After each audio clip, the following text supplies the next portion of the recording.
Hi guys, I am Rishika and welcome back to my channel again. So आज के video पे हम बिल्कुल बेसिक से स्केचिंग के बारे में जानेंगे कि कैसे हम किसी भी स्टिल लाइफ सब्जेक्ट को इजीली स्केच कर सकते हैं, वो भी सिंप्लीफिकेशन मेथड का यूज़ करके।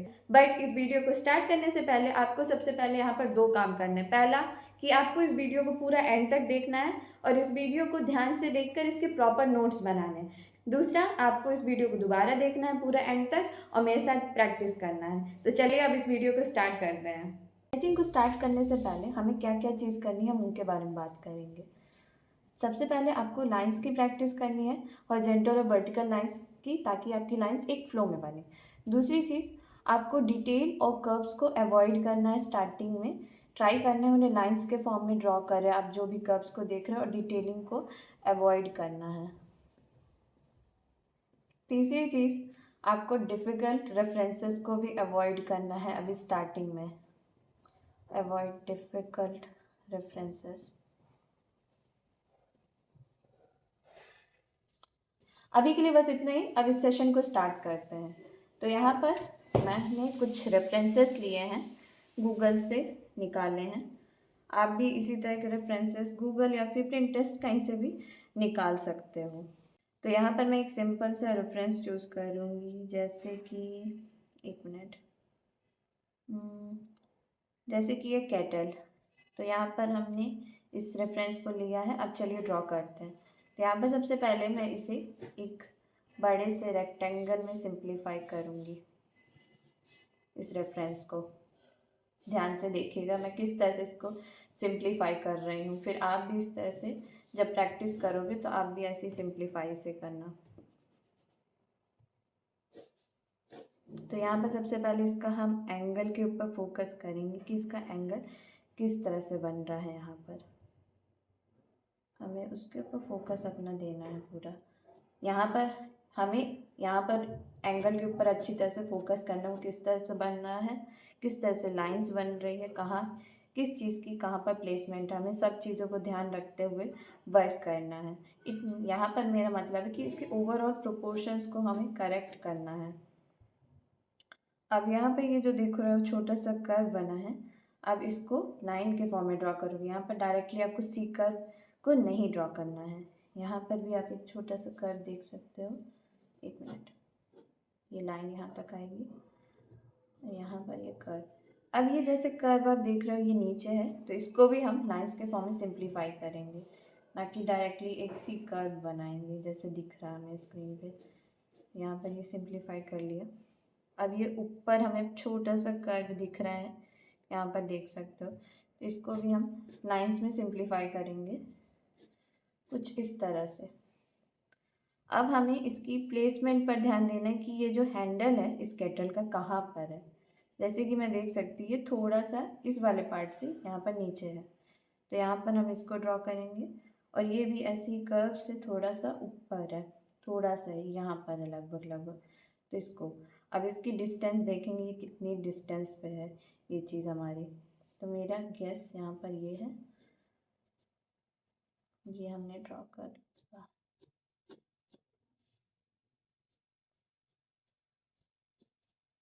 तो हम कुछ इस तरह से इस वाले कप को भी करेंगे जो हैंडल है यहाँ पर कप का, केटल का आई मीन। तो यहाँ पर इसकी भी प्लेसमेंट हम देखेंगे, ये थोड़ा सा इससे नीचे है इधर, और कितनी डिस्टेंस पे है ये भी आपको याद रखना। साथ ही साथ इसका एंगल भी आप देखोगे कि किस तरह से एंगल आपका बन रहा है आपके रेफरेंस का, ताकि आपके जो एंगल्स की अंडरस्टैंडिंग है वो इम्प्रूव हो। साथ ही साथ आप प्रोपोर्शंस को करेक्ट वे में जज कर पाते हो इस तरह से। हमने यहाँ पर ड्रॉ कर लिया। ऐसे ही सेम है इसको भी हम करेंगे सिंप्लीफाई। ये जो ऊपर वाला है ये कुछ थोड़ा सा झुका हुआ है, इसको इस तरह से हमने। अब ये जो एक्स्ट्रा लाइन्स आप इसको इरेज कर दो, जितनी भी आपको एक्स्ट्रा लाइन्स दिख रही हैं।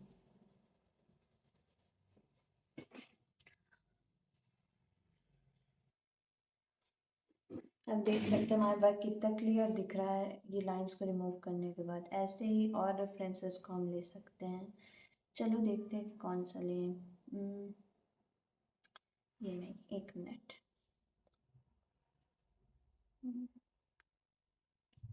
आपको अभी स्टार्टिंग में एक ही एलिमेंट लेना है या फिर ज़्यादा से ज़्यादा लो, बहुत सारे एलिमेंट्स वाले सब्जेक्ट को नहीं लेना।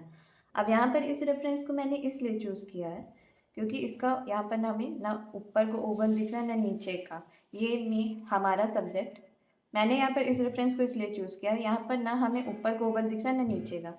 इट मीन्स ये जो हमारा सब्जेक्ट है आई लेवल पे है, क्योंकि जब हमारा सब्जेक्ट आई लेवल से नीचे होता है तो कुछ इस तरह से हमारा ओवल दिखाई देता है। तो स्टार्टिंग में अगर आप कोशिश करो कि आप इस तरह के रेफरेंसेस लो जो हमारे आई लेवल पे हो, ताकि आपका माइंड डिस्ट्रैक्ट ना हो और आप ओवरऑल स्ट्रक्चर पर ध्यान दो इस रेफरेंस के।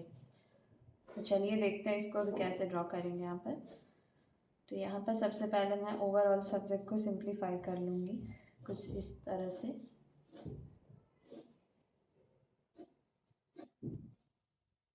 अब इसका ये जो पार्ट है कर्व वाला, यहाँ पर से कुछ इस तरह से मुड़ा है, दोनों तरफ इक्वल ही है, तो हम ये ध्यान रखेंगे कि इसको इक्वल रखें। जो ये वाला पार्ट है इतना सा, दोनों तरफ यहाँ पर इसके ये जो पार्ट्स हैं इक्वल हैं, तो इसको ध्यान देकर आपको ड्रॉ करना है। अब इस पे इसको ड्रॉ करेंगे तो ये लगभग इतना छोटा सा है।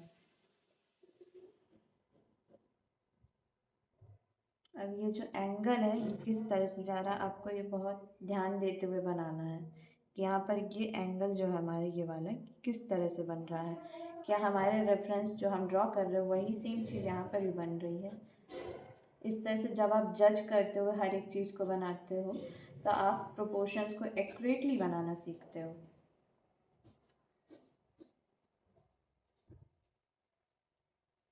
एक मिनट।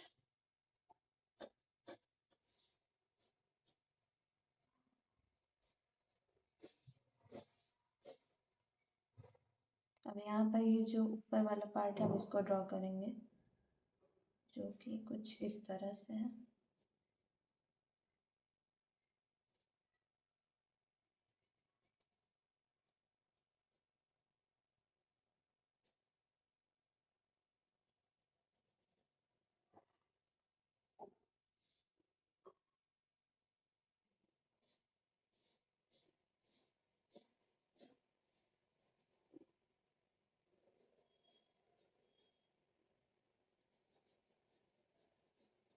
अब ये जो हैंडल है ये कहाँ पर आ रहा है, हमें ये ध्यान देना है। तो मैं अगर गेस करूँ यहाँ से लेकर और इसके बीच में, लगभग मिड में है इस लाइन में, तो हम भी ऐसे ही करेंगे, इसको यहाँ पर बना देंगे, मिड पे मार्क कर लिया।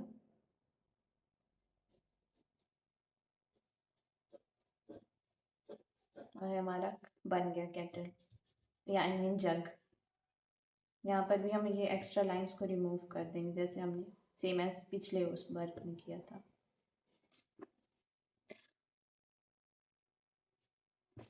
और रेफरेंसेस सब देखते हैं, एक मिनट।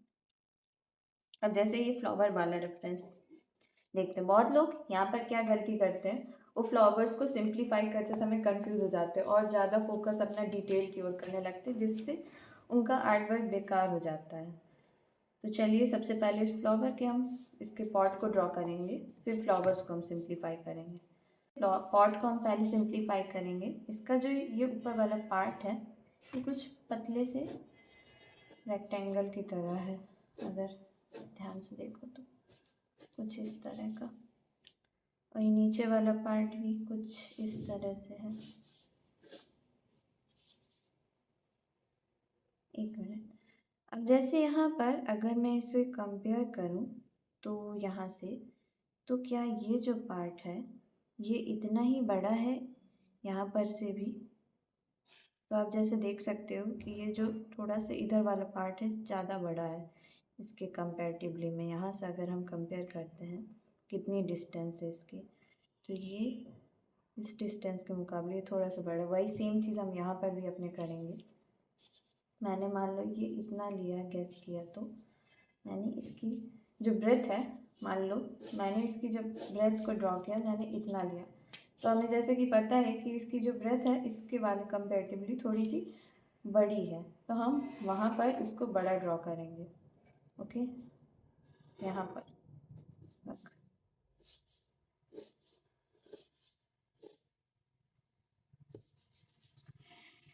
बड़ा ड्रॉ करेंगे।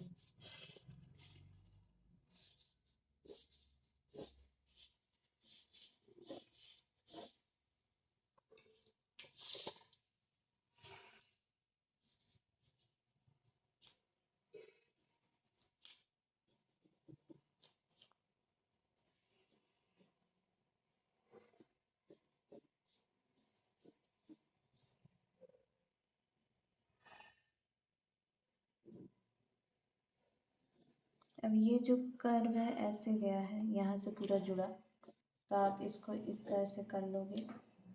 यहाँ पर ये लाइन है छोटी सी, ये। अब ये जो कर्व है आप इसको भी सिंप्लीफाई करोगे इस तरह से, सेम एज हम दूसरी तरफ भी यही चीज़ फॉलो कर लेंगे।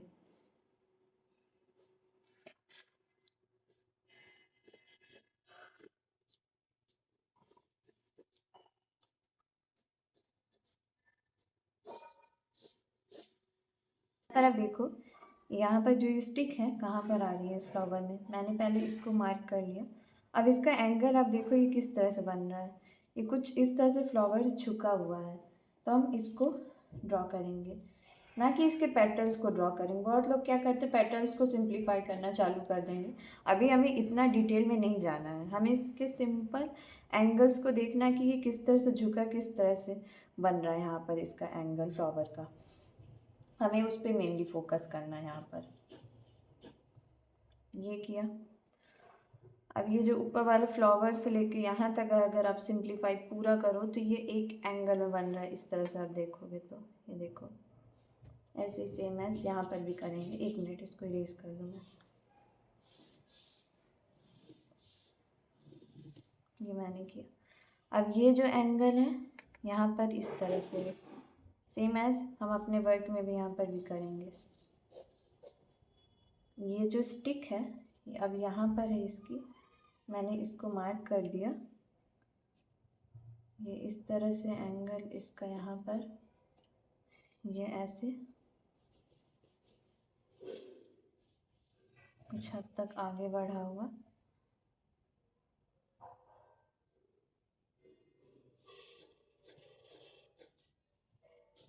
ये हमारा रेफरेंस सिंप्लीफाई हो गया। हम इस तरह से अदर रेफरेंसेस जो भी फ्लावर वाले रहेंगे ऐसे ही सिंप्लीफाई करेंगे। जैसे अगर मान लो इसको हमें सिंप्लीफाई करना है, एक मिनट,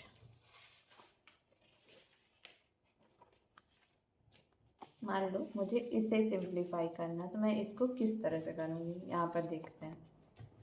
तो यहाँ पर भी मैं पहले इसके पॉट को सिंप्लीफाई करूँगी कुछ इस तरह से।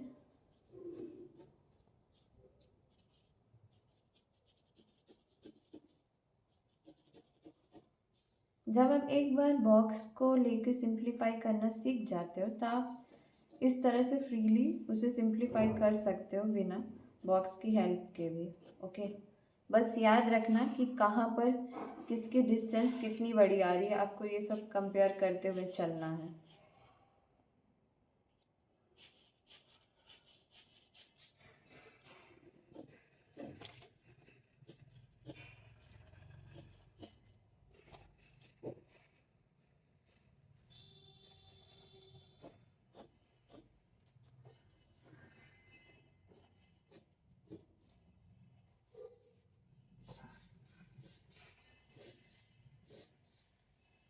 अब इसके ऊपर वाले पार्ट में आते हैं। तो यहाँ पर अगर मैं इन फ्लावर्स को अब सिंप्लीफाई करूँ तो किस तरह से करूँ, तो मुझे मान लो इसे पूरा कवर करना है, तो इसका एंगल कुछ इस तरह से झुका हुई है जो बाहर निकले हुए फ्लावर्स हैं।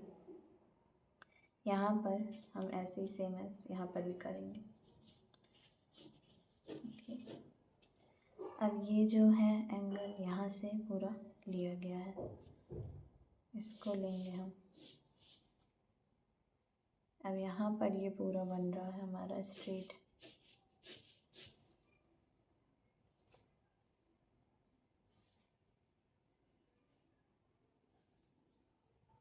इसको किया, यहाँ से पूरा हमारा स्ट्रेट बन रहा है, फिर इसको हम सिंप्लीफाई कर देंगे।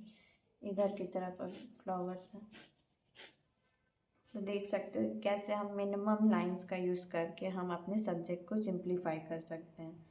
जैसे कि आप मान लो इस जग को ड्रॉ करोगे तो अब हम देखते हैं अब देखते हैं इस जग को हम कैसे सिंप्लीफाई करेंगे। यहाँ पर देखते हैं हम इस जग को कैसे सिंप्लीफाई करेंगे। तो यहाँ पर सबसे पहले उसी सेम तरह हम बॉक्स बनाएंगे। अगर आप बिना बॉक्स की हेल्प के भी बना ले रहे हो आप, तो आप डायरेक्टली भी बना सकते हो अपने रेफरेंस को, बट मैंने यहाँ पर आपको शो करने के लिए फिर से बनाया है। तो यहाँ पर हम एंगल देखेंगे कि किस तरह से एंगल बन रहा है। हम इस तरह से एंगल को चेक कर सकते हो। सबसे पहले आप गेस करो कि आपका एंगल कितना टिल्टेड है, किस तरह से झुका हुआ है। मैंने जैसे यहाँ पर किया। अब पेंसिल को मैं इस तरह से होल्ड करूँगी और इस तरह से अपने रेफरेंस के पास ले जाऊँगी। जैसे कि आप देख सकते हो कि मेरा एंगल बिल्कुल सही बना, एग्जैक्ट। ऐसे ही सेम है आप इधर वाले को भी कर सकते हो। इस तरह से पेंसिल को होल्ड किया आपने और इस तरह से आप बिल्कुल एंगल को उसके डिस्टर्ब नहीं करना। मैंने जैसे कर दिया था यहाँ पर थोड़ा सा, ये हमारा गया कुछ इस तरह से। अब यहाँ पर ये छोटा सा कर्व है, इसको हम ऐसे ड्रॉ कर लेंगे। सेम एज यहाँ पर भी ये है, ड्रॉ किया। अब ये जो नीचे कर्व है इसको भी हम लाइंस में सिंप्लीफाई करेंगे। ये मैंने यहाँ पर इसको इस तरह से ड्रॉ कर दिया। अब ये जो ऊपर वाला कर्व है, हम इसके लिए क्या करेंगे, सिंपली इस तरह से ओवल्स को हम सिंप्लीफाई कर देंगे। ये हमारा ओवल सिंप्लीफाई हो गया। अब देख सकते हो कि जो हैंडल है हमारा, सॉरी ये जो जग का ऊपर वाला पार्ट है, तो हमारा वहीं से कनेक्टेड है ओवल से। ये कुछ इस तरह से झुका हुआ है। आपको डिस्टेंस को देखना है, किस तरह से वो एंगल झुका, वो सब चीज़ों को ध्यान देना है। अब यहाँ पर इसका जो नीचे वाला पार्ट है कहाँ तक आ रहा है, आपको ये गेस करना है सबसे पहले। तो ये यहाँ तक लगभग मुझे दिख रहा है, मैं इसको लेके ऐसे मार्क कर दूँगी। ऐसे ही सेम एज हम इसको भी ध्यान देंगे ये कहाँ पर आ रहा है। तो ये ओवल वाले पार्ट के मुकाबले थोड़ा सा नीचे है जग में, वहाँ पर मार्क किया। और ऐसे ही सेम एज यहाँ पर ये कितना ऊपर है कब से, उसको भी हम देखेंगे। तो ये कुछ इतना ऊपर है। अब इसकी डिस्टेंस कितनी है यहाँ से, ये बहुत दूर है, थोड़ा सा चौड़ा है इसका जो डिज़ाइन है। हम इसकी ये एंगल को उठाकर ये ऐसे गया है, फिर ये इस तरह से हमारा ये जग का हैंडल भी बन गया। अब जो एक्स्ट्रा लाइन आप हटा दो। तो आप देख सकते हैं कि कैसे हम बिना किसी कर्व्स और डिटेलिंग को ऐड करे बिना भी हम स्केच को कर सकते हैं बहुत ही परफेक्टली, प्रोपोर्शंस को एक्यूरेट रखते हुए। अब ये मेरा लास्ट रेफरेंस होगा, चलो इसको ड्रॉ करते हैं। यहाँ पर हमें छोटा सा ओवल दिख रहा है, जैसे कि आप देख सकते हो इस रेफरेंस में।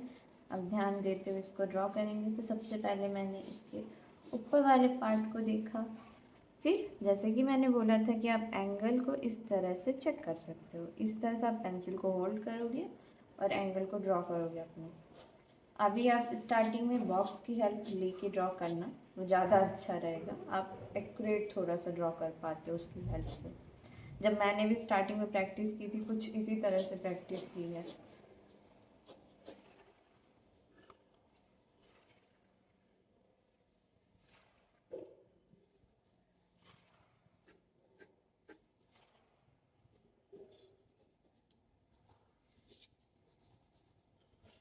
ये भी हमारा थोड़ा सा झुका हुआ है, एक मिनट, बहुत हल्का झुका है, तो आपको हल्का फिर इसको शो करना पड़ेगा कर्व को, ये ध्यान रखिएगा आप लोग। यहाँ पे बहुत हल्का सा कर्व है, बहुत छोटा सा, तो आपको इन चीज़ों को ध्यान देना है कि आप मिस्टेक यहाँ पर नहीं करो।